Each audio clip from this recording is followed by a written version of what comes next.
Kan ada yang bertanya Ustadz, oh cadaran tapi akhlaknya sih kurang baik. Oh, karena apa? Sih apa maksudnya ya belum sesuai dengan yang dipakai lah gitu loh Ustadz. Ya, terima kasih. Pertanyaannya bagus. Bismillahirrahmanirrahim. Memang banyak orang yang nyinyir, aduh pakai cadar, pakai jilbab, akhlaknya masih kayak gitu, kerjaannya masih kayak gitu. Ya, maaf. Jadi bukan kita nunggu berakhlak baik dulu baru tutup aurat. Karena tutup aurat itu kewajiban. Justru tutup aurat itu wajib fardu ain, yang tidak tutup aurat itu dosa. Sedangkan akhlak yang baik itu anjuran. Orang yang mulia itu berakhlak yang baik, berperilaku yang baik. Kemudian orang muslim, orang mukmin harus punya amalan-amalan sesuai yang diperintahkan oleh Allah dan meninggalkan apa yang dilarang oleh Allah dan Rasulnya. Mengerjakan yang diberitakan Allah dan Rasulnya, meninggalkan apa yang dilarang oleh Allah dan Rasulnya. Tapi semua beberapa hal itu kalau bisa semuanya sejalan. Amalnya baik, akhlaknya baik, tutup auratnya baik, sempurna. Kalau nggak bisa semua, ya jangan ditinggalkan semua, lakukan salah satunya. La yudrok kullu, la yutrok kullu, itu kaidahnya. Yang tidak bisa diraih semua, jangan ditinggalkan semua.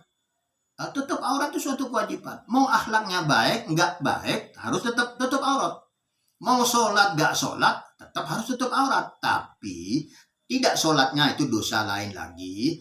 Kalau tutup aurat sudah bagus. Nanti orang sholat 5 waktu, puasa Ramadan, tapi tidak pernah tutup aurat, kan juga banyak ancamannya. Satu helai rambut saja kelihatan oleh orang yang bukan mahram, itu bisa membawa dia ke siksa neraka yang sangat pedih.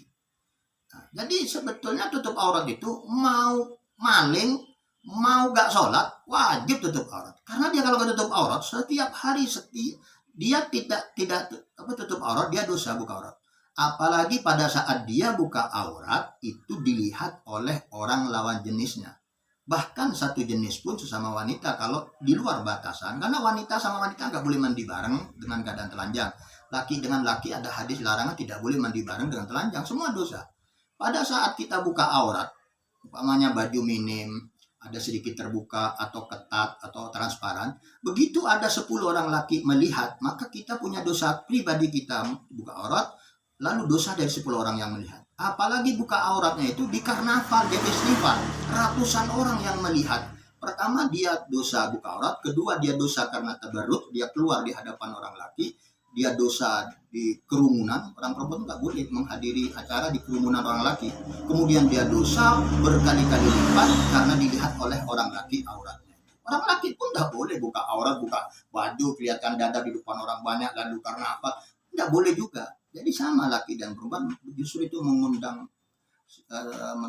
bala, mengundang musibah. Naudzubillah min dzalik. Jadi biarkan kalau ada orang nyinyir, ada orang ngomong apa saja, kita yang penting tutup aurat dulu. Baru kita perbaiki akhlak. Siapa tahu dengan akhlak yang dengan tutup aurat yang baik, yang sempurna, lalu akhlak kita semakin baik, malulah dengan pakaian kita. Karena setahu kami, hikmahnya ini orang laki pakai imamah, pakai rida, surban, taruh di sini, jalan, itu hikmahnya banyak. Pada saat kita tidak pakai surban di kepala maupun tidak ada surban di bahu, kita jalan di tempat umum nolah-noleh itu enak.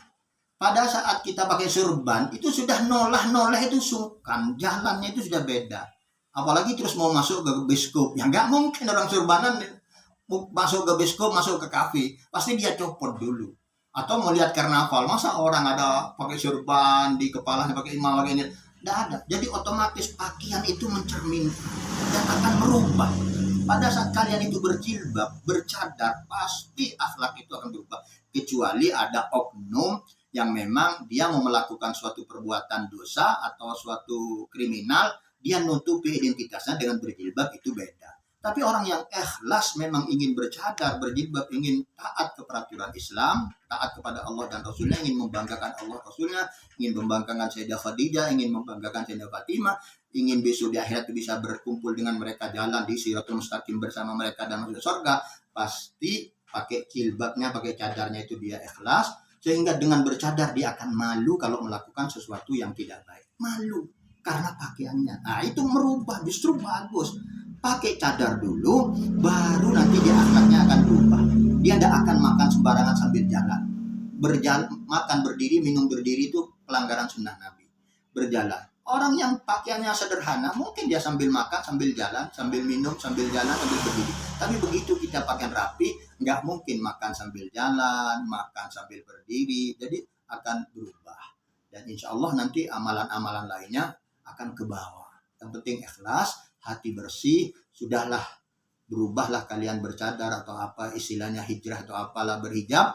Jangan peduli omongan orang. Anjing menggonggong, kafilah berlalu. Gunjingan orang itu gangguan dari setan semua ya. Nyinyiran orang. Sudah yang penting kita berdoa istiqomah. Mudah-mudahan ya Allah berikan kami hidayah. Dan ya Allah berikan kami istiqomah kuat sampai akhir hayat kami.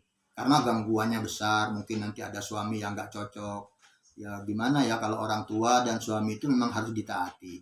Tapi selama mereka itu tidak memerintahkan suatu pelanggaran, memang harus ditaati. Tapi kalau suami atau orang tua memerintahkan kita buka aurat atau pelanggaran syariat, tidak boleh ditaati. La ta'ata li makhlukin fi ma'siyatil khaliq. Kata Nabi, nggak boleh taat kepada makhluk kalau maksiat kepada sang pencipta. Boleh taat sama orang tua, harus wajib taat kepada suami kalau perempuan.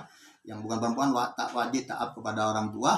Tapi kalau orang tua atau suami itu memerintahkan suatu perbuatan maksiat, maka harus dilawan. Atau melarang kita melakukan